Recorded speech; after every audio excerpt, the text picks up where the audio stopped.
కలుగును గాక. దేవునికి స్తోత్రం.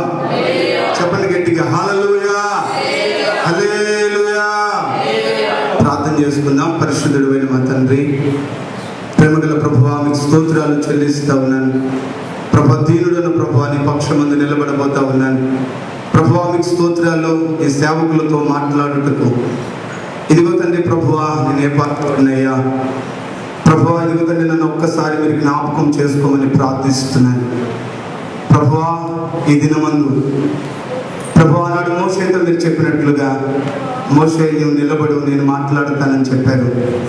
ఇశ్రాయేలు సర్వసమాజం ఎదుట మోషేను నిలబెట్టుకుని ప్రభువా మీరు మాట్లాడినట్లుగా ప్రభువా మీ లేఖనాలు మాకు సాక్ష్యం ఇస్తూ ఉన్నాయి. ప్రభు, దీనులను నాయన మీ మాట పక్షమున ఇదిగో తండ్రి ప్రభువా, మీ మాట చొప్పున ఇదిగో తండ్రి బలహీనుడినైనా నేను నిలబడుతున్నాను. ప్రభువా, నీవే ఇదిగో తండ్రి నీ సేవకులతో మీరు మాట్లాడుకోమని ప్రార్థిస్తూ ఉన్నాను. ప్రభు, నా ప్రాణమును, ఆత్మను, దేహమును ప్రభువా ఇదిగో తండ్రి నీకు అప్పగిస్తూ ఉన్నాను. పరిశుద్ధాత్ముడ మిమ్మలను ఆహ్వానిస్తూ ప్రభు మీ ఆధిపత్యాన్ని కోరుకుంటూ మీ అధికారాన్ని ఒప్పుకుంటూ పరిశుద్ధాత్ముడా మీకు స్తోత్రాలు నాయన. ఈ పగటి కాలంలో ప్రభువా మీరే ఇదిగో తండ్రి నీ బిడ్డలతో మీరు మాట్లాడమని ప్రార్థిస్తున్నాను. నా ప్రాణాత్మ దేహములను పరిశుద్ధాత్ముడా ఇదిగో తండ్రి మీరు స్వాధీనపరచుకొని ప్రభు నన్ను మరుగుపరచి మీరే ఈ బిడ్డలతో మాట్లాడి మీ సేవకులను బలపరుస్తూ ఇదిగో తండ్రి ప్రభువా వారిని సేవలో ఇదిగో తండ్రి ఈ నెల ఒక బలమైనటువంటి కృపతో బలపరచమని ప్రార్థిస్తున్నాను. నీ వాక్కు చేత ప్రజలు ప్రభు నీ సేవకులు బలపడుదురుగాక. నీ వాక్కు చేత దర్శింపబడి ఇదిగో నూతన అభిషేకమును ప్రభు ఈ పగటి కాలంలో పొందుదురుగాక. మీ విశేషమైనటువంటి ప్రభువా మీ సింహాసనం వైపు మేము చూస్తూ ఉన్నాం. మీ సింహాసనం వైపు మేము చూస్తూ ఉన్నాం. ఇప్పటికే ప్రభువా ఆకాశములు మా మధ్య తెరచి ప్రభువా ఇదిగో పరలోకము నుండి నీ సింహాసనము ఇదిగో ప్రభు వైపు నుండి తొంగి చూస్తున్నందుకు స్తోత్రాలు. ప్రభువా ఇదిగో తండ్రి నాయన మీ నీతి కలిగినటువంటి ప్రభువా మీ నోటి మాట మీ సింహాసనము నుండి నా నోటికి వచ్చి ఈ బిడ్డలను బలపరచమని ప్రార్థిస్తున్నాను. సమస్త మహిమ మీరు పొందినట్లు ఇదిగో తండ్రి ప్రభువా నన్ను బలపరచమని యేసు క్రీస్తు నామములో ప్రభు నన్ను మరుగుపరిచి మీరు మాత్రమే కనపడమని యేసు నామములో ప్రార్థిస్తూ ఉన్నాను తండ్రి, ఆమేన్. అపోస్తుల కార్యం, అందరు బైబిల్ చూడండి. అపోస్తుల కార్యం 18వ అధ్యాయం 9వ వచనం నుండి కొన్ని వచన భాగాలను మనం ధ్యానం చేద్దాం. రాత్రి వేళ దర్శనమందు ప్రభు నీవు భయపడక మాట్లాడుము, మౌనముగా ఉండవద్దు, నేను నీకు తోడైయున్నాను, నీకు హాని చేయుటకు ఎవరు నీ మీదకు రారు. ఈ పట్టణంలో నాకు బహుజనం ఉన్నది పౌలుతో చెప్పగా వారి మధ్య దేవుని వాక్యమును బోధించుచు చాలు. దేవునికి మహిమ కలుగును గాక. పిల్లరా, ఇక్కడ మీరందరూ నా వైపు చూడండి. నేను చాలా మీ అందరికంటే వయసులో చిన్నోడిని. వాస్తవంగా మీ ఎదుట నిలబడి దేవుని వాక్యాన్ని పంచుకోగలిగినంత అనుభవజ్ఞుని నేను మాత్రం కాదు, కానీ దేవుడు నాకు అనుగ్రహించిన ఈ సమయం, దేవుడు అనుగ్రహించిన కృపను బట్టి మాత్రమే మిమ్మల్ని ఆత్మలో కొన్ని విషయాలు చెప్పి రేపాలని ఆశపడతా ఉన్నాను. నిశ్చయంగా దేవుని ఆత్మ నా ద్వారా మీతో మాట్లాడుతుందని నిశ్చయంగా నేను చెప్పగలను. ఎందుకంటే నా ప్రాణాత్మ దేహంలో దేవునికి అప్పగించుకొని ఎంతో భయముతో విశ్వాసుల మధ్య కాదు దేవుని సేవకుల మధ్య నిలబడుతున్నాను. ఎంతో భయంతో మీ ఎదుట నిలబడి మాట్లాడుతున్నాను కనుక ఖచ్చితంగా ప్రభు నన్ను స్వాధీనపరుచుకొని మీతో మాట్లాడతారు. నా వయస్సును నన్ను మీరు చూడొద్దు. నా నుండి వచ్చు దేవుని మాట అది శక్తి కలిగినదై ఉంది. దేవునికి మహిమ కలుగును గాక. మోషే నువ్వు నిలబడు, నేను మాట్లాడతానని చెప్పినటువంటి ఆ దేవుడే ఈరోజు బలహీనుడైనటువంటి నన్ను నిలబెట్టుకొని మీతో మాట్లాడుతున్నాడు. దేవునికి మహిమ కలుగును గాక. ఈ విషయం మాత్రమే మీ అంతరంగంలోనికి వెళ్ళనివ్వండి. నా వయసును, నా అనుభవాన్ని, నా స్థితిగతులను మీరు చూడొద్దు. నేను నిలబడుతున్నటువంటి వ్యక్తిని దేవుడు ఎవరైనా వాడుకోగలడు. ఒక గాడిద నిలబెట్టుకొని కూడా ఆయన సేవకులకు కావాల్సిన వర్తమానాన్ని ఇవ్వగలడు. కాబట్టి ఆలోచించాల్సిన విషయం ఏంటంటే, నన్ను చూడొద్దు, పరిస్థితులను చూడొద్దు, నా అనుభవాన్ని చూడొద్దు, మీరు తెరవబడిన ఆకాశమును, సింహాసనం దిగి వస్తున్నటువంటి దేవుని వాక్కును చూడండి. దేవునికి మహిమ కలుగునుగా. చెబుదామా గట్టిగా హల్లెలూయా. అపోస్తలుడైనటువంటి పౌలు పరిచర్యలో మనందరికీ కూడా చాలా మాదిరికరమైనటువంటి వ్యక్తి. ప్రభు అయినటువంటి యేసుక్రీస్తు వరకు మనకు అన్ని విషయాలలో ఆయన మాదిరి.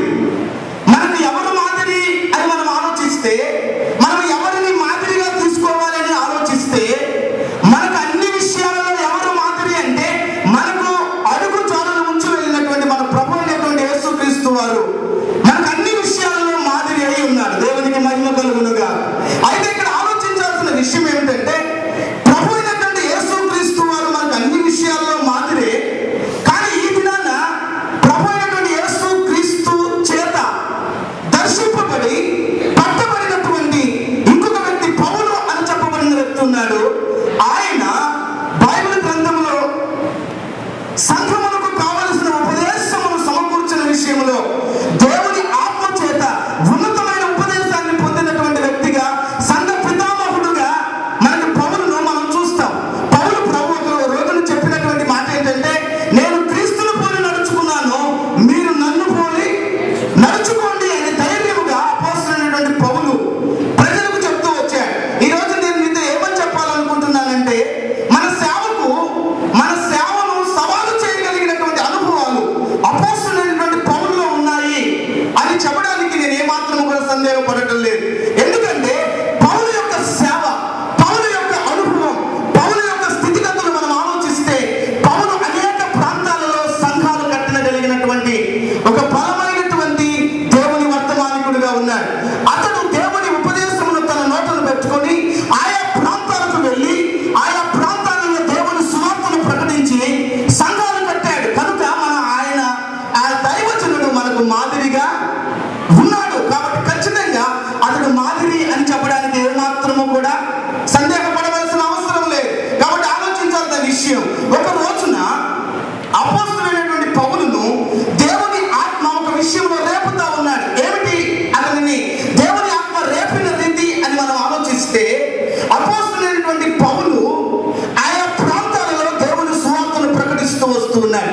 ఆయా ప్రాంతాలలో దేవుని యొక్క పక్షమును నిలబడి తను చూసిన దర్శనాన్ని బట్టి, తనకు దేవుడు చెప్పినటువంటి మాటలను బట్టి, తను పొందినటువంటి ఆ యొక్క అనుభవాలను బట్టి తను నిలిచి ప్రజల మధ్య మాట్లాడుతూ వస్తూ ఉన్నాడు. అయితే ఇక్కడ ఆలోచించాల్సినటువంటి ఒక విషయం ఏమిటి అంటే, ఆయన ఆయా ప్రాంతాల్లో తిరుగుతూ సంఘాలు కడుతూ ఉన్నాడు. ఆ దినాలలో దేవుని ఆత్మ అపోస్తలుడైనటువంటి పౌలును ఒక విషయంలో రేపింది. ఏంటి అంటే, కొరింథీ అనేటువంటి పట్టణానికి నువ్వు వెళ్ళి అక్కడ నా సువార్తను ప్రకటించమని, అక్కడ సంఘము కట్టమని దేవుని ఆత్మ పౌలుకు బోధించింది. దేవునికి స్తోత్రం చెబుదామా ఒకసారి? గట్టిగా చెప్పాలి హల్లెలూయా. పౌలు కొరింథీ పట్టణానికి వెళ్తా ఉన్నాడు. ఇక్కడ కొరింథీ పట్టణంలో జరిగిన కొన్ని విషయాలను ఈ దినాన మీతో పంచుకోవాలని నేను ఆశపడతా ఉన్నాను. కొరింథీ సంఘాన్ని అపోస్తలుడైన పౌలు ఎలాంటి పరిస్థితుల్లో కట్టాడు? సంఘాన్ని కట్టడానికి మనము కూడా ఆ మాదిరిని తీసుకోవాలని నేను మీతో కొన్ని విషయాలు మాట్లాడాలనుకుంటున్నాను. మీ జీవితంలో ఉన్న పాపాన్ని ఎత్తి చూపించాలని నేను అనుకోవడం లేదు. మీ జీవితంలో ఉన్నటువంటి అనేకమైన విషయాలను దేవుని దగ్గర ఒప్పించాలని ప్రయత్నపడట్లేదు.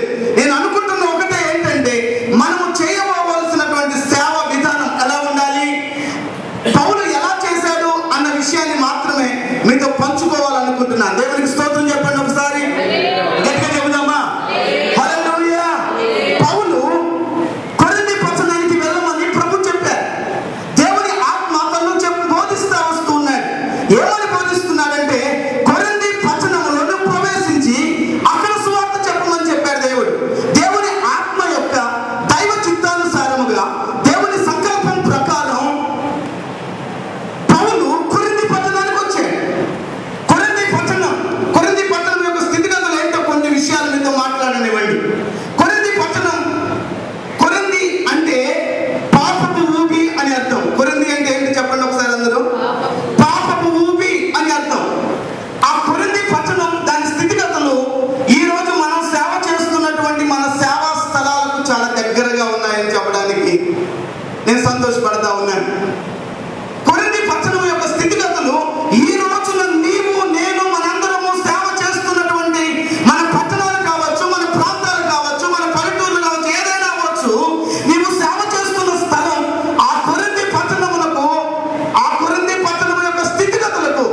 మీరందరూ మనందరము సేవ చేస్తున్నటువంటి ఆ పట్టణము స్థితిగతులు కూడా అలాగే ఉన్నాయని చెప్పడానికి నేను ఏమాత్రం సందేహించట్లేదు. ఏంటి విషయం అని ఆలోచిస్తే అది ఒక పాపపు ఊపిగా ఆ పట్టణములకు వచ్చి ప్రజలు చెప్పుకుంటూ ఉన్నారు. ఏంటి ఆ పట్టణం అంటే కొరింథీ పట్టణము వ్యాపార సముదాయము కలిగినటువంటి పట్టణం. కొరింథీ పట్టణంలో వ్యాపారం జరుగుతూ ఉంది. కొరింథీ పట్టణములకు 3 ఓడరేవులు ఉన్నాయి. ఎన్నో చెప్పండి ఒకసారి. 3 ఓడరేవులు ఉన్నాయి. కొరింథీ పట్టణానికి 3 ఓడరేవులు ఉన్నాయి కనుక ఆ ఓడరేవులలో నుండి వ్యాపారం అద్భుతముగా జరుగుతున్నందున అక్కడ మిశ్రితమైన జనాంగం, ఆయా దేశాల ప్రజలు, ఆయా ప్రాంతాల ప్రజలు కొరింథీ పట్టణంలో నివసిస్తూ ఉన్నారు. ఆ కొరింథీ పట్టణమునకు పాపపు ఊపి, కొరింథీ అంటేనే పాపపు ఊపి, వాస్తవముగా అది పాప పంకణముగా, పాపము చేత నింపబడినటువంటి ఒక పట్టణముగా ఉంది. ఆ పట్టణమునకు అపోస్తలుడైనటువంటి పౌలు సువార్త అనే ఆయుధాన్ని చేత పట్టుకొని కొరింథీ పట్టణములో ప్రవేశించాడు. కొరింథీ పట్టణంలోనికి వెళ్ళి ఆ పాప బహిష్టమైనటువంటి ఆ ప్రజలలో, ఇదిగో చీకటిలో మగ్గిపోతున్న ఆ ప్రజలకు, సాతాను కబంధ హస్తములో నలిగిపోతున్నటువంటి ఆ ప్రజలకు దేవుని సువార్తను ప్రకటించాడు. కొన్ని దినాలు కొన్ని బాప్తీసాలు కూడా అక్కడ జరిగాయి. కానీ అక్కడ పరిస్థితులను చూస్తే అతడు కొంచెం అధైర్యపడిపోయాడు. అధైర్యపడ్డాడు. సేవలో జయకేతనం ఎగరవేస్తూ కొరింథీ పట్టణానికి వచ్చినటువంటి పౌలు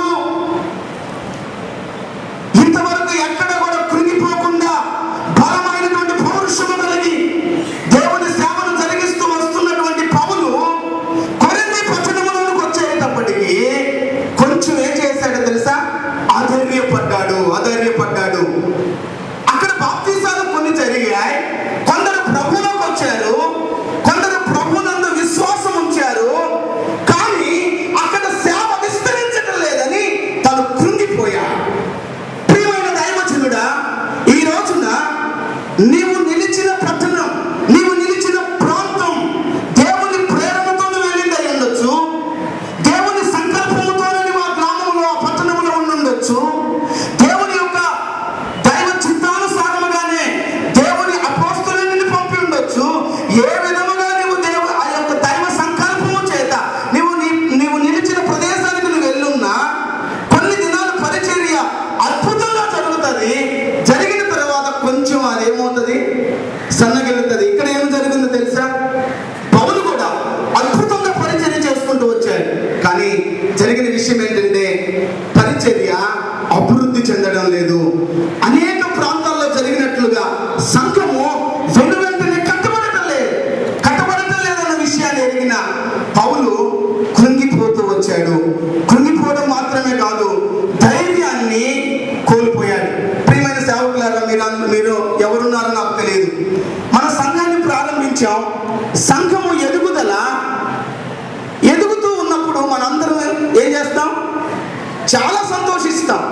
కానీ శ్రమలు వచ్చినప్పుడు, ఇబ్బందులు వచ్చినప్పుడు, ఇరుకులు వచ్చినప్పుడు, కొన్ని విషయాలు, కొన్ని పరిస్థితులు మనల్ని అధైర్యపరిచినప్పుడు మనం ఏం చేస్తామంటే కృంగిపోతాం. వాస్తవంగా దేవుడు మనతో ఉన్నాడని మనకు తెలుసు. దేవుని ఆత్మ మనలో ఉంది అని తెలుసు.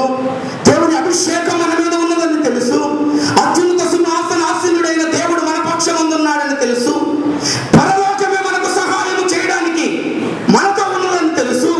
కానీ కొన్ని పర్యాయాలు సంఘము యొక్క ఎదుగుదల ఆగినప్పుడు, పరిస్థితులు మనకు అననుకూలముగా ఉన్నప్పుడు, శ్రమల మార్గము గుండా మనం వెళ్ళవలసి వచ్చినప్పుడు, అంతకుముందు సంఘము అభివృద్ధి చెందినప్పుడు, సంఘము ఎదుగుతున్నప్పుడు, అన్ని పరిస్థితులు అనుకూలంగా ఉన్నప్పుడు మనకుండిన ధైర్యం, మనకున్నటువంటి పౌరుషం,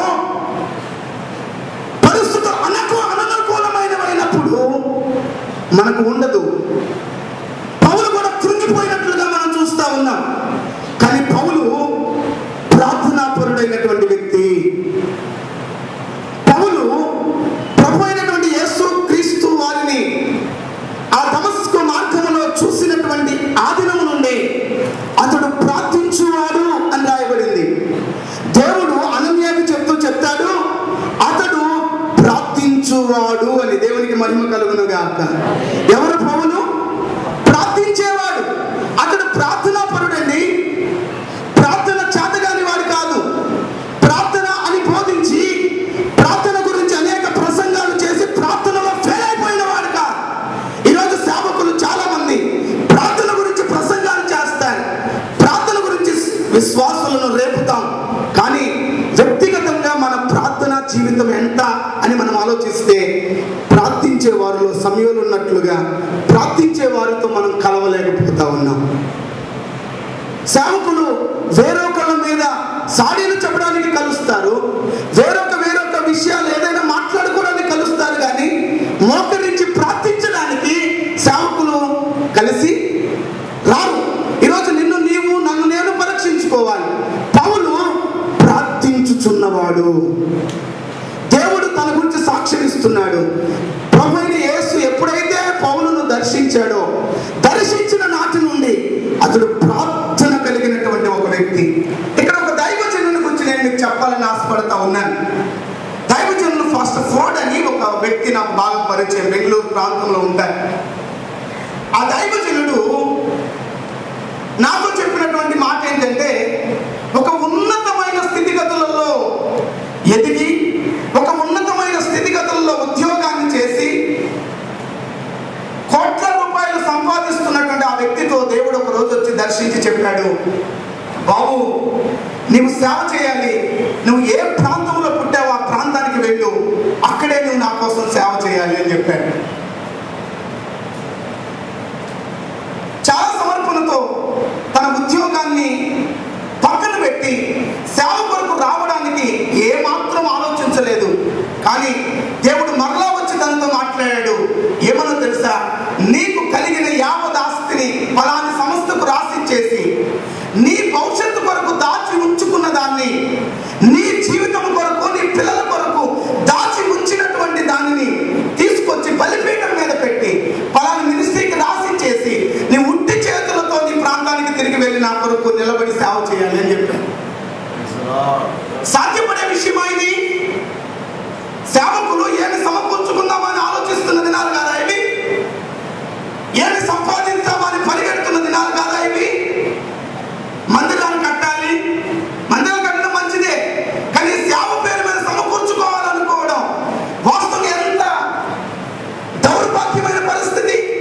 ఆ దైవజనుడితో దేవుడు మాట్లాడాడు, నీవు నా సేవ చేయడానికి ముందుగా నీకు కలిగినది యావస్తు, నీ కోసం, నీ పిల్లల కోసం, భవిష్యత్తు కొరకు దాచుకున్నది బలిపీఠం మీద పెట్టమంటే ఉద్యోగాన్ని వదులుకోవడానికి నేను ఇష్టమేనయ్యా, ఉద్యోగం వదులుకుంటాను, తున్నప్రాయించగలిగినటువంటి సమర్పణ నాలో ఉంది. కానీ నా పిల్లల కోసం, నా భార్య కోసం నేను ఎక్కడో దూరం నుండి సంపాదించిన ఇంత ఆస్తిని ఒక్క సంతకంతో రాసిచ్చేసి పక్కన పడేసి వెళ్ళిపోవడం, ఇది నాకు సాధ్యపడదు అని మొండికేసుకొని కూర్చున్నాడు. కానీ ఏమైందో తెలుసా, ఒక స్త్రీ ఆదివారపు ఆరాధనలో మాట్లాడుతూ ఉంది, నీవు దేవునికి నీ దాచినది తీసుకొచ్చి కనుక బలిపీఠం మీద పెడితే, నీ భవిష్యత్తు కొరకు దాచింది కనుక తీసుకొచ్చి దేవుని సేవకిస్తే దానికి ప్రతిగా లక్షల ఆత్మలను ప్రభు నీకు ఇస్తాడని చెప్పాడు. దేవునికి మహిమ కలుగునుగా.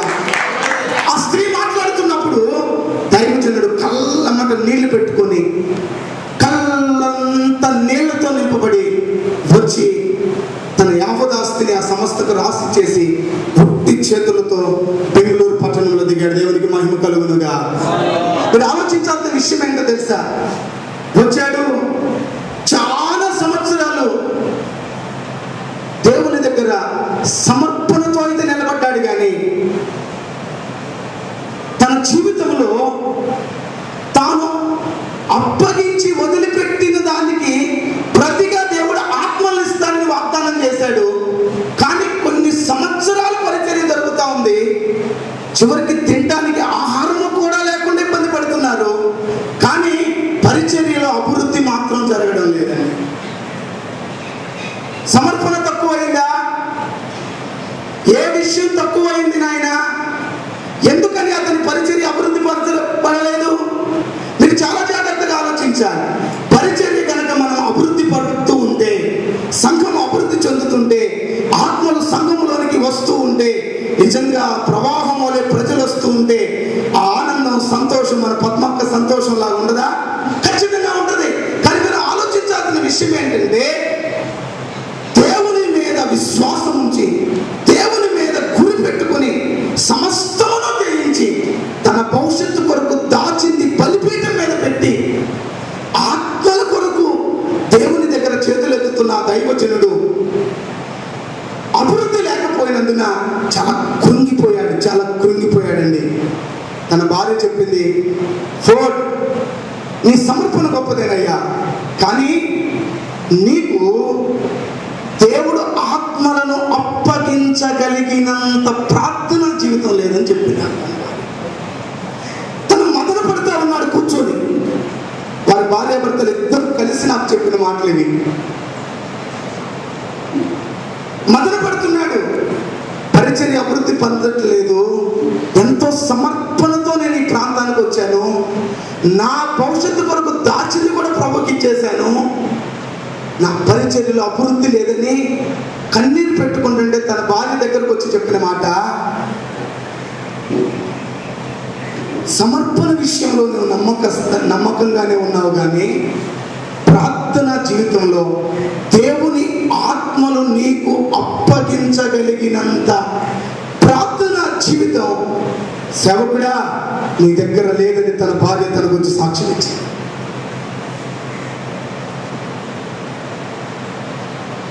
నిజంగా ప్రభు నీతో మాట్లాడాడా? నిజంగానే ఇంత బలమైన సమర్పణ చేయగలిగినంతగా సరి అయిన నిశ్చయిత నీ దగ్గర ఉందా అని అడిగిన భార్య తన సమర్పణను, తన వైరాగ్యాన్ని అన్ని చూసి దగ్గరుండి చూసిన భార్య కృంగిపోతున్నటువంటి ఫోటోతో మాట్లాడింది. ఏమన్నా తెలుసా? అయ్యా, సరి అయిన ప్రార్థన జీవితం నీ దగ్గర ఉందా? కృంగిపోతాం. అందరి జీవితంలో సేవకులే కాదు, విశ్వాసులే కాదు, అందరి జీవితంలో సేవ. మనం ఆలోచించండి, పోయినసారి అన్న చనిపోయారు కదా, ఆ రోజు నేను ఎంత బాధపడ్డాను తెలుసా? ఒక సాధారణమైన సేవ జరిగించుకుంటూ ఒక 500 1000 రూపాయలు వారానికి వచ్చే సేవకుడు చనిపోతే అసలు ఆ కుటుంబం పరిస్థితి ఏంటండి? ఆ సంఘం యొక్క పరిస్థితి ఏంటి? ఆ సేవకునికి ఉన్న ఆధారం ఏంటి? ఆ కుటుంబానికి ఎవరు ఆధారంగా నిలబడతారు అసలు వాస్తవంగా? మీరు ఆలోచించండి. మన కుటుంబాల్లోనే పరిస్థితి వస్తే మన పిల్లలు, మన భార్య, వారి పరిస్థితి ఏంటి అసలు ఆలోచించండి. కానీ వీటన్నిటినీ కూడా మనం ఆలోచించకుండా ప్రభు కోసం ఒక సమర్పణతో సేవకు వచ్చాం. దేవునికి మహిమ కలుగునుగా. కానీ కృంగుదల అన్నది ప్రతి ఒక్కరి జీవితంలో వస్తుంది. ప్రియమైన బిడ్డలారా, దేవుని సేవకులారా మర్చిపోవద్దు. కృంగుదల అన్నది ప్రతి సేవకుడిని ఏదో ఒక రోజు తడుతుంది ఖచ్చితంగా. కానీ కృంగుదలలో నుండి ఎవరు పైకి లేవగలుగుతారు, ఎవరు ధైర్యం తెచ్చుకోగలుగుతారు?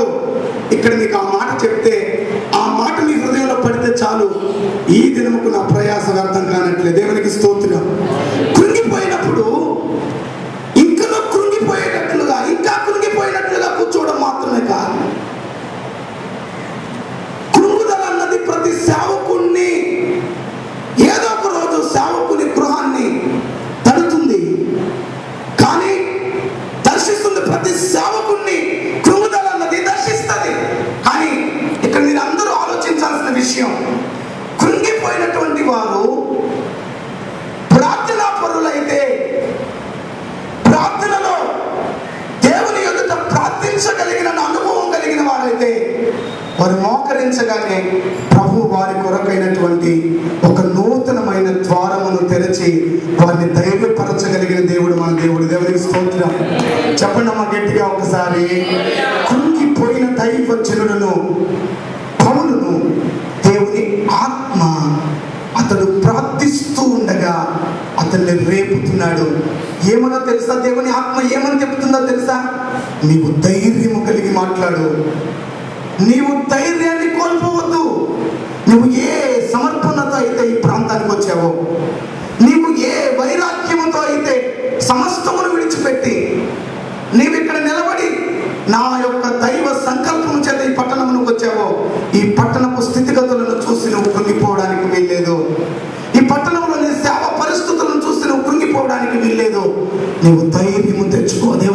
కలుగునుగా.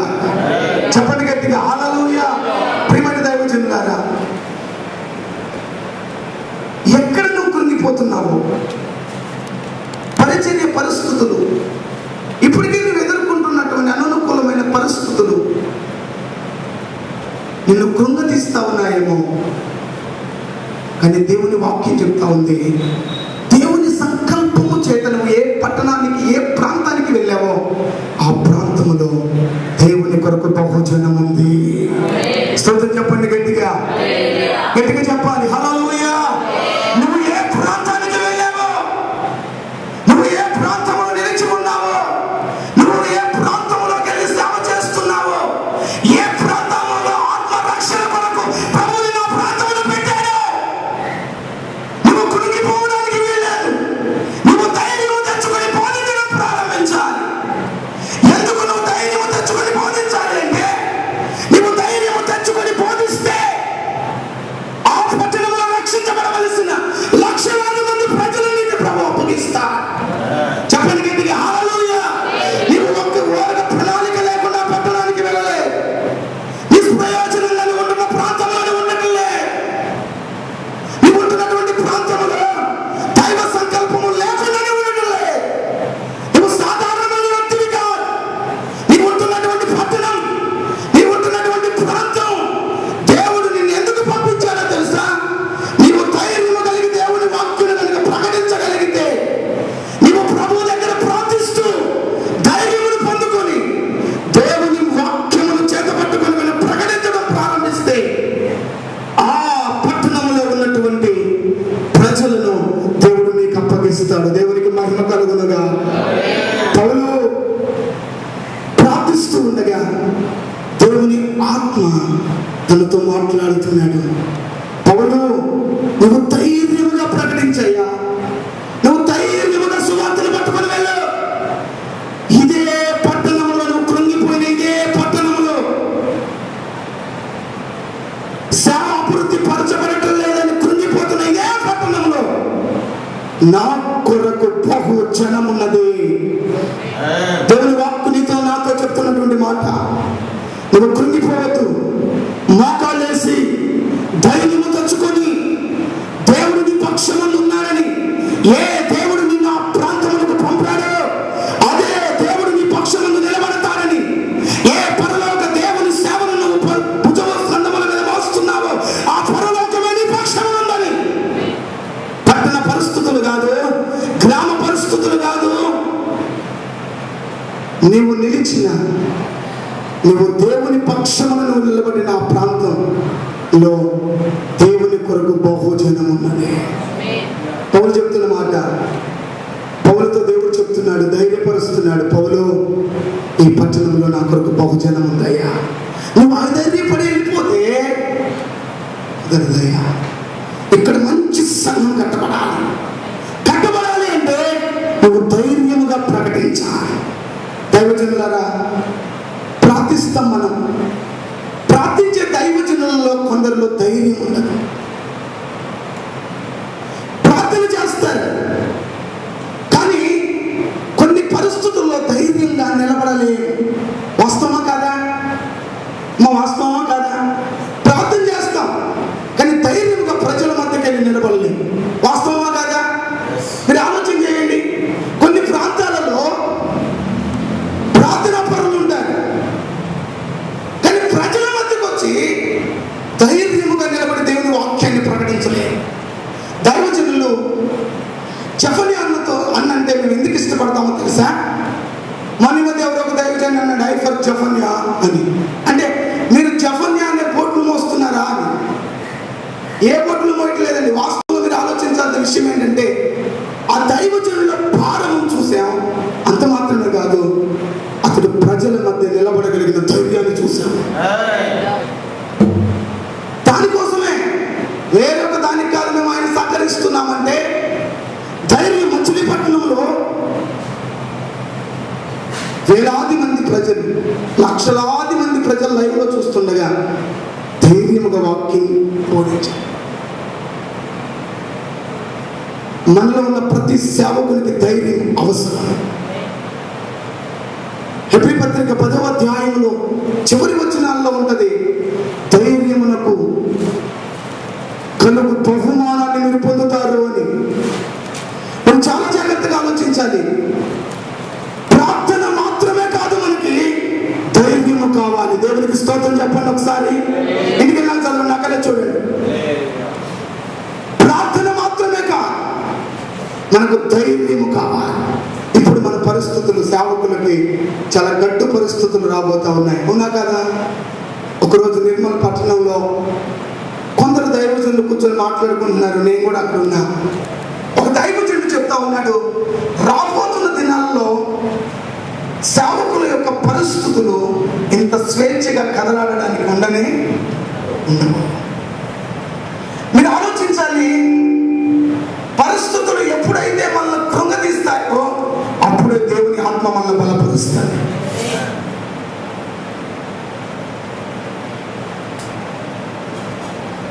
ఏ వ్యక్తిని అడ్డు నిలబడడానికి దేవుడు ఒప్పుకోడు. ఏ సమస్యని ఎదుట కొండలాగా ఉండడానికి దేవుడు అంగీకరించడు. ఎందుకంటే చదును భూమి కావును అని చెప్తున్న దేవుడు మన దేవుడు. దేవునికి మహిమ కలుగునుగా. చదును భూమి అవునుగా అని చెప్తున్న దేవుడు మన దేవుడు. ఏ పరిస్థితులు మన ఎదుట గట్టుగా ఉండడానికి వీలు లేదు. మీరు ఆలోచించాలి, ఇప్పుడే చాలా మంది సువార్తను ప్రకటించడానికి అధైర్యపడిపోతా ఉన్నారు. ఇంతకు ముందు పట్టణ వీధులలో, పల్లెటూరు ప్రాంతాలలో కరపత్రాల సేవ జరిగేది. సువార్త సేవ. కరపత్రాలు తీసుకొని దైవజనులు వచ్చి కరపత్రాలు ఇచ్చి సేవ చేసేవారు, అవునా కదా? కరపత్రాల సేవ ఇప్పుడు కనపడట్లేదు. చాలా మంది భయపడిపోయారు. ఎందుకో తెలుసా? ఇంతకు ముందు నువ్వు సువార్త ప్రకటిస్తున్నా, ఇంతకు ముందు నువ్వు కరపత్రం ఇస్తున్నా, ఇంతకు ముందు నువ్వు వేరే ఒక గృహాన్ని దర్శించి యేసుక్రీస్తు దేవుడని చెప్తున్నా, ఎవ్వరు అట్టు చెప్పేవాళ్ళు కాదు. కానీ ఇప్పుడు ఏం చేస్తున్నారు? ప్రతి వారు కూడా ఏం చేస్తున్నారు? అడ్డు చెప్తున్నారు, ఆటంక పెడతా ఉన్నారు. ఈ విషయాలు చూసిన దైవజనులు చాలా మంది ప్రార్థిస్తూ ఉండిపోయారు, కానీ ధైర్యంగా ప్రకటించడం లేదు. ధైర్యంగా ప్రకటించలేదు. వాస్తవం కాదండి? ధైర్యంగా ప్రకటించడం లేదు దేవుని వాక్యం. ఈ పగటి కాలంలో పౌరులు మాత్రమే కాదు, మనల్ని కూడా దేవుని ఆత్మ బలపరుస్తున్న మాట. మీరు ధైర్యము తెచ్చుకొని ప్రకటించడం ప్రారంభించండి. ఆ పట్టణంలో నా కొరకు బహుజనం అన్నది. ప్రియమైన దైవజనుడా, ప్రియమైన దైవ సేవకురాలా, ప్రియమైన దైవజనుడా, నీవు కృంగిపోవద్దు, నువ్వు అధైర్యపడవద్దు. పరిస్థితులను చూసి నువ్వు ప్రార్థించేవాడివై మాత్రమే ఉండద్దు. నువ్వు ధైర్యము తెచ్చుకొని ప్రార్థించడం ప్రారంభిస్తే నువ్వు అనేక ఆత్మలను గెలవగలుగుతావు. చెప్పండి గట్టిగా హల్లెలూయా. చెప్పండి హల్లెలూయా. ధైర్యం తెచ్చుకోవాలి. ఈరోజు మనం దేని కొరకు ధైర్యం తెచ్చుకోవాలంటే, మనకు అప్పగింపబడిన సువార్తను బోధించడానికి, అన్య జనుల మధ్యలోకి వెళ్ళి సువార్తను బోధించడానికి మనం ధైర్యం తెచ్చుకొని మనం దేవుని వాక్యాన్ని బోధించాలి. మీరు ఆలోచించండి, అపోస్తలులు కూడా అననుకూలమైనటువంటి పరిస్థితుల మధ్యలో వాళ్ళని కొడుతున్నా, ఇబ్బంది పెడుతున్నా వారు ధైర్యముగా బోధించారు. కనుకనే వారు విస్తారమైన ఆత్మలను సంపాదించగలిగారు. దేవుని ఆత్మలను సంపాదించడానికి ఈ పగటి కాలంలో దేవుడు మనతో మాట్లాడుతున్నమాట. మీరు ధైర్యముగా బోధించడం ప్రారంభిస్తే, మీరు ధైర్యముగా సువార్త కొరకు నిలబడి ప్రకటిస్తూ ఉంటే, ఖచ్చితంగా ఆత్మలు మీరు నిలిచినటువంటి ప్రాంతాలలో, మీరున్న పట్టణాలలో బహు విస్తారమైన జనం నా కొరకు సమకూర్చుకోవడానికి ఉన్నారు. మీరు ధైర్యము కలిగిన వారిగా ఉండండి. దేవునికి స్తోత్రం చెబుదామా? హల్లెలూయా. గట్టిగా చెబుదాం హల్లెలూయా. అపోస్తలుల కార్యం 26వ అధ్యాయం ఒకసారి చదువుదామా? రెండు విషయాలు మీకు చెప్పాను. ఒకటి, పౌలు ధైర్యముగా బోధించిన వ్యక్తి. రెండవది, అతడు ప్రార్థించిన వ్యక్తి. అపోస్తలుల కార్యం 9వ అధ్యాయం 27వ వచనంలో అతడు ప్రార్థించువాడు అని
అంత మాత్రమే కాదు, అసత్యమును ఆరాధించి పూజిస్తున్నటువంటి ప్రజలు నీవు ధైర్యము కలిగి బోధిస్తే వారు అసత్యముల నుండి సత్యం ఎందుకు వస్తారు. ధైర్యము కలిగి బోధిస్తే 3 విషయాలు జరుగుతాయి. ఒకటి, చీకటిలో ఉన్న ప్రజలు వెలుగులోకి వచ్చేస్తారు. సాతాను యొక్క అధికారం కింద ఉన్నటువంటి ప్రజలు దేవుని రాజ్యం వైపు వచ్చేస్తారు. అసత్యమును ఆరాధించి పూజిస్తున్న ప్రజలు సత్యదేవుని రాజ్యం వైపు వస్తారు. కాబట్టి ధైర్యం పొందుకొని ధైర్యము కలిగి నీవు బోధించడం ప్రారంభించు. అపోస్తలుడైన పౌలు వలె ప్రార్థించే వ్యక్తివైతే నువ్వు కాగల ఒక్కొక్క సమయంలో నువ్వు పరిస్థితులను బట్టి కృంగిపోయినా ఆ ప్రార్థనలోనే దేవుడు బలపరిచి మరలా నిన్ను లేపి మరలా నిన్ను ఆత్మతో రేపి ఒక పట్టణాన్ని పట్టుకోగలిగినంత అభిషేకంతో, పట్టణాన్ని పట్టుకోగలిగినంత ధైర్యంతో నింపుతాడు. దేవునికి మహిమ కలుగునుగా. 3వ విషయం చెప్పి నేను ముగిస్తా. చూడండి, అపోస్తలుల కార్యాల గ్రంథం 26వ అధ్యాయం 19వ వచనం చదువుతారా? కాబట్టి అగ్రిప్ప రాజా, ఆకాశము నుండి కలిగిన దర్శనమును నేను ఔనేయుడను కాక. మీరు చాలా జాగ్రత్తగా ఇక్కడ ఆలోచించాల్సిన విషయం. అగ్రిప్ప రాజుతో అపోస్తలుడైనటువంటి పౌలు చెప్తున్నటువంటి మాటలు. అగ్రిప్ప రాజు పౌలును అడుగుతూ ఉన్నాడు, పౌలు నీవు మతనిష్ట కలిగిన వాడివి కదా, యోధా మత ప్రావీణ్యత కలిగిన వాడివి కదా, యోధా మతమును ఆచరించే వ్యక్తివి కదా, నీవు ఎలా క్రైస్తవుడవయ్యావయ్యా, నీవెందుకు క్రైస్తవుడవయ్యావని అగ్రిప్ప రాజు అడుగుతా ఉన్నాడు. ఎవరిని? పౌలుని అడుగుతున్నాడు, నీవెందుకు క్రైస్తవుడవయ్యా, ఎందుకు యేసును గురించి బోధిస్తున్నావు, ఎందుకు యేసును గురించి నువ్వు ప్రకటిస్తున్నావు, నువ్వు యోధా మత ప్రవిష్టుడు కాదా, నీవు ధర్మశాస్త్రమును చదివిన వాడివి కాదా, నీవు ఎందుకు ప్రవక్తల గ్రంథాలలో ఉన్న విషయాలు కాకుండా ఎందుకయ్యా నువ్వు యేసు వెంబడి వెళ్ళావు, నువ్వెందుకు క్రైస్తవుడు అయ్యావని పౌలును అగ్రిప్ప అడుగుతున్నప్పుడు అగ్రిప్ప రాజుకు పౌలు చెప్పినటువంటి మాట ఏంటో తెలుసా? అతడు రాజుల ఎదుట, అధికారుల ఎదుట ధైర్యముగా నిలబడుతూ చెప్పిన మాట, అయ్యా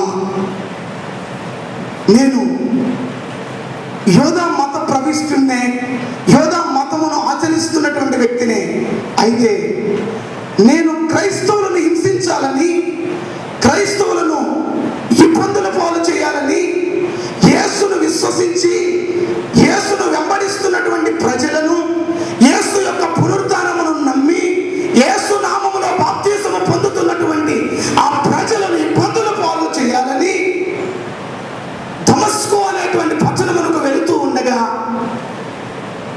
ఆ దమస్కు మార్గములో నన్ను ప్రభు దర్శించాడు. ప్రభు దర్శించాడయ్యా నన్ను. ఏంటి దర్శించాడు అంటే చెప్తున్నాడు, నేను అక్కడ ఒక దర్శనాన్ని చూశా.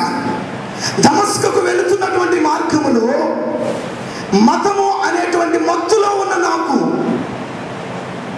యేసు క్రీస్తుకు వ్యతిరేకంగా లేచి యేసు దేవుడు కాదు అని, యేసు దేవుడిని నమ్మినటువంటి ప్రజలను హింసించడానికి వెళుతున్నటువంటి నాకు ఆ యేసే నాకు దర్శనమిచ్చాడు.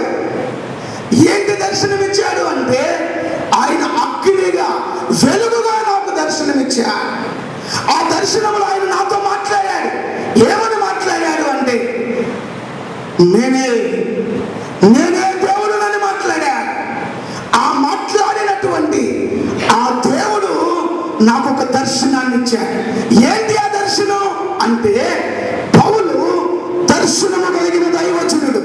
ఏంటి అతనుకున్న దర్శనం అంటే అతడు యెరూషలేములో, యూదాలో, సమరయులలో, అన్యజనులలో దేవుని సువార్తను ప్రకటించే ఒక మంచి దర్శనాన్ని పొందుకున్నటువంటి వ్యక్తి. చెప్పండి గట్టిగా హల్లెలూయా. పౌలుకు దర్శనం ఉంది. పౌలు ప్రార్థించేవాడు, పౌలు ధైర్యము కలిగి బోధించగలిగిన వాడు,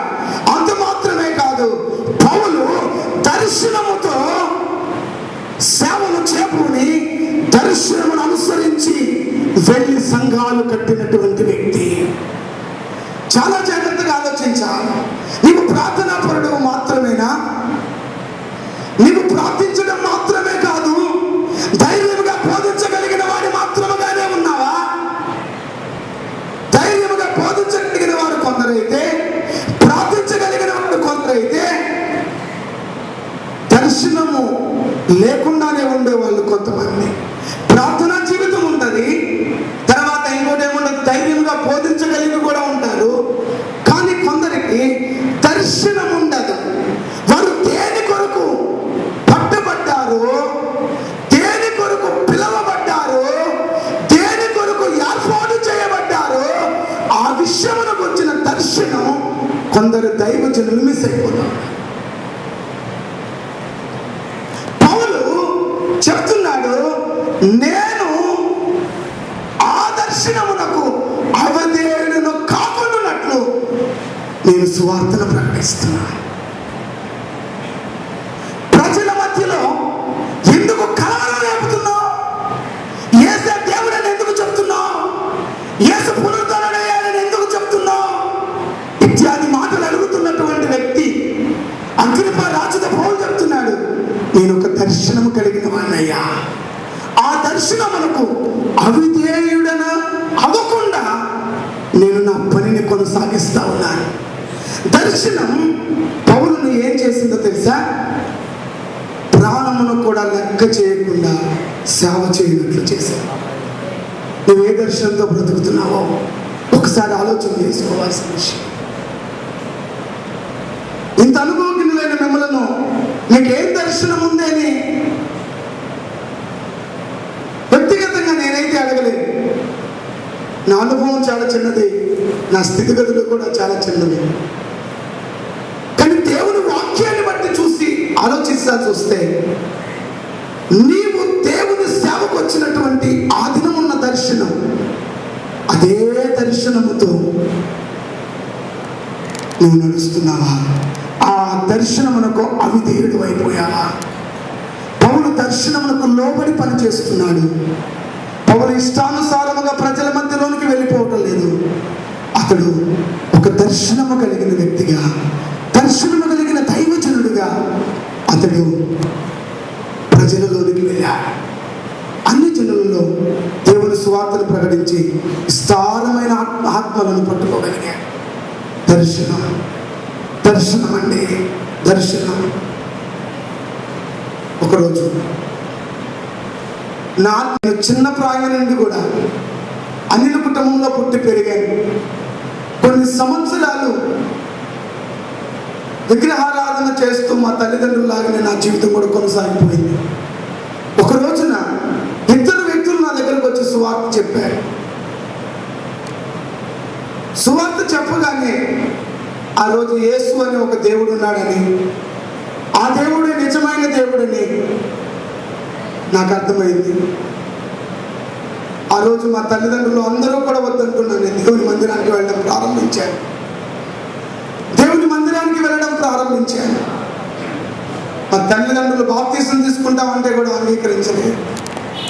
మా తల్లిదండ్రుల మాట వినకుండా బాప్తీసం తీసుకొని అలాగే నా ఆత్మీయ జీవితాన్ని కొనసాగిస్తున్నాను. మా తరాలన్నింటిలో ఎవ్వరూ కూడా యేసుక్రీస్తుని అంగీకరించినటువంటి వ్యక్తులు మా బంధువులు ఎవ్వరు లేరు.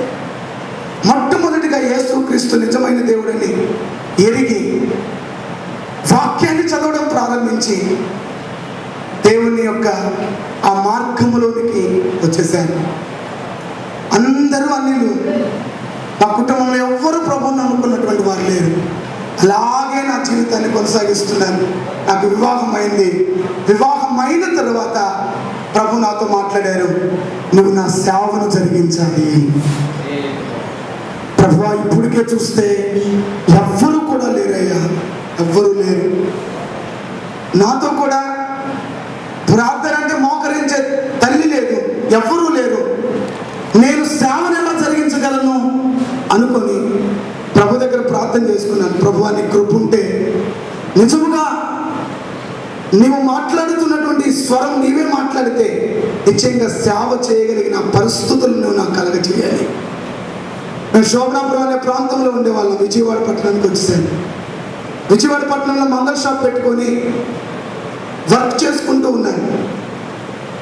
నాకు వచ్చే డబ్బులన్నిటితో దేవుడు సేవ చేయమన్నాడు కదా అని నిజంగా ఒక దర్శనమే లేదు, పిలుపు మాత్రమే ఉంది, నిశ్చయతే లేదు. ప్రార్థన చేయగలను, ధైర్యముగా వాక్యాన్ని మాట్లాడగలను. ఈ రెండింటిని చేత పట్టుకున్నాను కానీ దర్శనం లేదు. దర్శనము లేకుండానే షాప్ పని చేస్తూనే టీవీ పరిచర్యను ప్రారంభించాను. 3 సంవత్సరాలు టీవీలో మాట్లాడాను. డబ్బులు అకౌంట్ నెంబర్ చెప్పి డబ్బులు అడిగిన వాళ్ళకి డబ్బులు పంపించేవాళ్ళు కాదు. నాకు అకౌంట్లో చూసుకుంటే విస్తారంగా డబ్బులు వచ్చాయి. నేను నిజంగా దేవుడు నన్ను పిలిచాడు, పని చేసుకుంటూనే వాక్యం చెప్తున్నాను, ఇదే సేవ అనుకున్నాను. దర్శనం లే, పిలుపు మాత్రమే ఉంది, ప్రార్థించుకునే అనుభవం ఉంది, ప్రార్థన చేయగలుగుతున్నాను, ధైర్యంగా బోధించగలను. ఉన్న డబ్బులు చేస్తున్న పని డబ్బులు ఉన్నాయి, వెళ్ళి సేవ ప్రారంభించేశాను. ఎక్కడ ప్రారంభించాను తెలుసా? టీవీలో ప్రారంభించాను. టీవీలో సేవ ప్రారంభించేశాను. కృష్ణప్రభువుడ గారి దగ్గర నేను వెళ్ళాయా, నేను మంగళ షాప్లో పని చేసుకుంటాను కానీ సువార్త చెప్పాలనే భారం నాకుంది, నేను టీవీలో నాకు అవకాశం ఇవ్వండి, నా దగ్గర డబ్బులు ఇస్తానంటే ఆయన ఏమన్నారు తెలుసా? నువ్వు ఎంత ఇచ్చినా సరే బాబు, నీకున్నటువంటి ఆ తెగింపు మంచిది నాయన, కాబట్టి నీకు నేను సహాయం చేస్తాను అని చెప్పాడు. ఒక్క ప్రోగ్రామ్ నేను డబ్బులు కడితే 4 ప్రోగ్రామ్స్ వేసేవాడినాయి. అది విస్తారంగా జరుగుతూ ఉంది. ఒకే ఒక్క స్త్రీ నాకు ఫోన్ చేసి మాట్లాడింది. 1,50,000 రూపాయలు కారు కొనుక్కోవడానికి డబ్బులు ఇచ్చింది. నేటి దినం వరకు కూడా నా పరిచర్యకు కూడా సహాయం చేస్తూనే ఉన్నాను. నేను ఇదే పరిచర్య అనుకున్నా, అలా చేస్తూనే ఉన్నా. లక్షల రూపాయలు అకౌంట్లోకి వచ్చాయి. నా సంపాదించిన డబ్బులు అన్నీ పెట్టాను. గుంటూరు సువార్త వారిలో కూడా రోజు మాట్లాడేవాడిని, తిరుపతి సువార్త వారిలో రోజు మాట్లాడేవాడిని. పరిచర్య అనుకుంటా ఉన్నాను. దర్శనమే లేదు. దేని కొరకు? సేవ కొరకు పిలిచాడు కానీ ప్రభు ఏ సేవ చేయాలి, ఎలా సేవ చేయాలి, ఎవరితో సేవ చేయాలి, ఏ విషయాలు తెలియదు. టీవీలోకి వెళ్ళి స్వార్థ ప్రకటన ప్రారంభించాను. సాకారంగా డబ్బులు రావడం ప్రారంభించాయి. తీసుకున్నాం, డబ్బులన్నీ ఖర్చు పెట్టుకుంటూ జలసా చేసుకుంటున్నాను. కానీ అది నిజమైన సేవ కాదని తెలిసేది కాదు. షాప్ ఎవరికి అప్పగించేశారు, ఆదాయం బాగా పెరిగింది. ఇంకో వ్యాపారాలు చేస్తుండేవాడిని. చాలా అందరూ గౌరవిస్తుండేవాళ్ళు. సభలకు వెళ్ళి మాట్లాడి నేనే డబ్బులు ఇచ్చి వచ్చేవాడిని. అలా జరుగుతూ వస్తూ ఉంది. ఇవన్నీ జరుగుతున్నటువంటి కాలంలో ఒక బలమైన సమస్య మమ్మల్ని దర్శించింది. ఆ సమస్యలో మా భార్య భర్తలు ఇద్దరు ఆత్మహత్య చేసుకోవాలనే పరిస్థితికి వచ్చింది. మేము పెట్టి తినటువంటి వారు మాకు వ్యతిరేకంగా లేచినటువంటి వారిగా మా ఎదుట రంపపు కోత లాంటి మాటలు వినబడుతున్నాయి. చనిపోవాలనుకుంటున్నటువంటి సమయం అది. ఆ సమయంలో గత్యంతరం లేక ప్రార్థించగలిగినటువంటి అనుభవం ఉంది కనుక, దేవుడు హృదయంలో పెట్టిన ధైర్యం ఎంతో కొంత ఉంది కనుక ప్రభు పాదాల దగ్గరికి వెళ్ళి ఏడవడం ప్రార్థించొద్దును. ప్రభు మేము చచ్చిపోతామయ్యా, మా బంధువులకు మా ద్వారా హాని కలిగింది, మా రక్త సంబంధులకి మా ద్వారా హాని కలిగింది, మాతో ఉన్నటువంటి వారు మమ్మల్ని నమ్మిన వారికి హాని కలిగింది. మాతో ఉన్నవారు చాలా మంది మమ్మల్ని ఏమనట్లేదు, కానీ నేను అనేకులకు పెట్టిన వ్యక్తిని, వారికి నా ద్వారా నష్టం కలిగిందంటే నిజంగా నాకు మనసు ఒప్పట్లేదు ప్రభు బ్రతకడానికని ప్రభు దగ్గర ప్రార్థన చేస్తే ప్రభు చెప్పారు, సమస్యగానే నీ జీవితం అంతా ఉండిపోతుంది, కానీ నీకు ఆ సమస్య బాధ, నీకు ఆ బాధ, ఆ నొప్పి నీకు తలగకుండా నేను కాపాడుతానని ప్రభు నాకు చెప్పారు. దేవునికి మహిమ కలుగునగా. సమస్య తీరదు నాయన, ఎందుకంటే అది నీ ఇష్టానుసారంగా చేసింది కాబట్టి ఆ సమస్య తీరదు. కానీ నీకు ఆ సమస్య యొక్క దెబ్బ తగలకుండా, ఆ అవమానం నీ మీద లేకుండా నేను కాపాడుతానని ప్రభు నాతో వాగ్దానం చేశారు. ఆ దినం షాపులన్నీ అమ్మేశాము, అన్నిటినీ పక్కన పెట్టేశాము. ప్రభు దగ్గర దర్శనం కోసం ప్రార్థన చేయడం ప్రారంభించాము. ప్రభు ప్రార్థన ఉంది, ధైర్యంగా బోధించగలను, ఎవ్వరు ఎదుటైనా నిలబడి వాక్యాన్ని చెప్పగలను ప్రభు. అసలు ఏం బోధిస్తానో తెలియని టైంలోనే ధైర్యంగా చెప్పాను టీవీలో. లక్షలాది మంది ప్రజలు చదవను కూడా చదవకుండానే ఎన్నో రోజులు టీవీలో వాక్యం చెప్పాను. ఈ ధైర్యం ఉంది. రెండవది ప్రార్థన జీవితం కూడా మాకు తెలుసు. ఇక ప్రభు మీద ఆధారపడడం ప్రారంభించాం. ఉన్నదంతా సెటిల్ చేసాం, ఇవ్వగలిగినంత ఇచ్చేసాం. చివరికి ఒట్టి చేతులతో భార్య పిల్లలు మేమందరం కలిసి మా పిల్లల స్కూల్ కూడా మానిపించి మోకాళ్ళు వేసి ప్రార్థించడం ప్రారంభించాం. ప్రభు, ఇప్పటి వరకు నా జీవితం అనేక హానిగానే ఉండిపోయిందయ్యా. నా జీవితంలో నేను ప్రజలకు మేలు చేయాలనుకొని కీడు చేశాను. ప్రభు, నన్ను ఒక్కసారి జ్ఞాపకం చేసుకొని నన్ను మళ్ళా బ్రతికించాలంటే నన్ను మరలా పురికొల్పవా, మరలా నా జీవితానికి ఒక ధైర్యాన్ని ఇవ్వవా అని ప్రార్థన చేయడం ప్రారంభించాను. ప్రార్థిస్తున్నాం, మేమందరం ప్రార్థిస్తున్నాం. మా దగ్గరకు 2 దైవజనులు శ్రీకాకుళం ప్రాంతం నుండి వచ్చారు.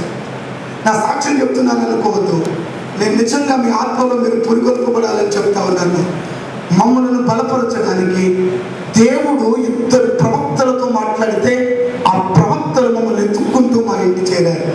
వారు మాకు వచ్చి చెప్పారు, మన ఆత్మలో బలపరచడం ప్రారంభించారు. మేము ఆత్మలో బలపడుతూ ఉన్నాము. తర్వాత మమ్మల్ని ఎవరు బలపరిచారో వాళ్ళని వెళ్ళిపోయారు. మమ్మల్ని ఎవరు బలపరిచారో, మాకు ఆత్మీయత ఎవరు నేర్పారో వారే భార్యాభర్తల మధ్య చిన్న ప్రాబ్లం వచ్చి వాళ్ళ ఆత్మీయతలో నుండి దిగజారిపోయారు. ఇప్పుడు మాకు దిక్కెవరు అని ఆలోచిస్తూ మాకు ఎవ్వరు ఏ నాయకులు లేరు.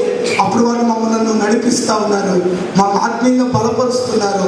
చాలా అగ్ని వస్తున్న దైవజనులు కుప్పకూలిపోయారు. ప్రార్థించగలిగిన వారే, ధైర్యంగా బోధించగలిగిన వారే, దర్శనము కూడా కలిగిన వారే, కానీ సంపూర్తిగా కుప్పకూలిపోయారు. ఆ సమయంలో మేము ప్రార్థన చేసుకున్నంటే ప్రభు మాకు దర్శనం ఇచ్చాడు.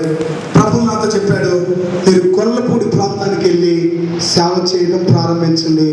నేను అక్కడ మీ నిమిత్తం మిమ్మల్ని నిలబెట్టుకొని గొప్ప పరిచయం నేను కడతాను. దేవునికి మహిమ కలుగునుగా. గట్టిగా చెబుదాం హల్లెలూయా. ఆ దర్శనాన్ని మేము చేతపట్టుకున్నాం. ఒకరోజు మేము ఆరాధన చేస్తుంటే వరుస ప్రాంతంలో కమ్మరసాయి అనే ప్రాంతంలో ఆరాధన చేస్తున్నప్పుడు ఆ శారక్క వాళ్ళతోనే ఆ ప్రాంతంలో ఆ శ్రీకాకుళంలో ఉన్న దైవజనులు మమ్మల్ని తీసుకెళ్తే అక్కడ ఆరాధన చేస్తున్నప్పుడు నేను ఆరాధనలో ఒక దర్శనం చూశాను. అది అత్యున్నత సింహాసనం. ఆ సింహాసనం చూస్తూ ఉండగా ప్రభునందు చెప్తున్నాడు, ఇక్కడ ఇది నీ యొక్క గమ్యస్థానం, ఈ సింహాసనమే నీ యొక్క గమ్యస్థానం అని ప్రభు చెప్పారు. నిజంగా ఆ దర్శనాన్ని చేతి పట్టుకున్నాం.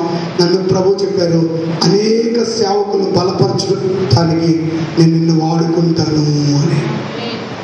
దేవుడు అదే రీతిగా ఈ కాన్ఫరెన్స్ పెట్టడానికి లక్షలాది రూపాయలు ఖర్చు పెడుతున్నామంటే నిజంగా సురేష్ బాబు పాస్టర్ గారు నన్ను వద్దంటాడు, నీకెందుకయ్యా సేవకుల గురించి ఆలోచిస్తావు, సంఘం కట్టాయా, సంఘం కట్టు, నీకు 3000 మంది విశ్వాసులు ప్రభు ఈ పట్టణంలో ఇస్తానంటున్నాడయ్యా, ప్రభు నాతో చెప్పాడయ్యా, నువ్వు సంఘం కట్టయ్యా. కానీ నేనేమంటానంటే ఒక్క దైవజనుడు బలపడితే అతని ద్వారా గొప్ప పరిచయం జరుగుతుంది. అదే నా యొక్క ఆలోచన, అదే నా తాపత్రయం. కాబట్టి ఆలోచించాలి, దర్శనం లేకుండా సేవ చేయడం అనేది జరగదు.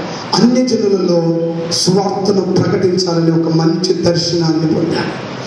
క్రీస్తు కొరకు శ్రమపడడం అనే ఒక దర్శనాన్ని పొంది పౌలు కొనసాగాడు.